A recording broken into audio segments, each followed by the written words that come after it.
اما حتى ديفينيسا بالنسبه لي.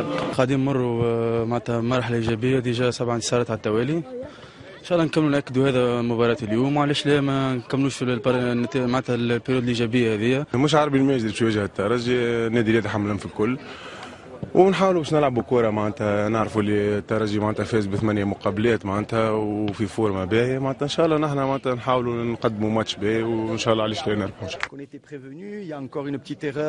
مره اخرى على اثر هفوه في التمركز قبلنا هدف. لو تمكنا من الخروج بالتعادل السلبي في الفترة الأولى كانت تكون المعطيات مخالفة.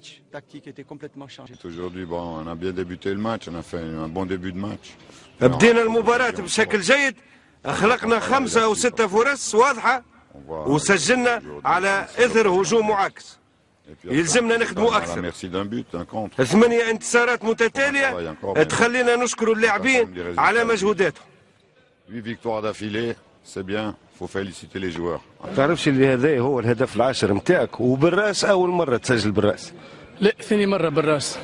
ماركيتو تعملوا الكوب لانكار كونتر ليتوال هوني واحد بلاش. كبطولة. اي كبطولة والهدف بالراس. الحمد لله يا ربي انتصار. الحمد لله يا ربي.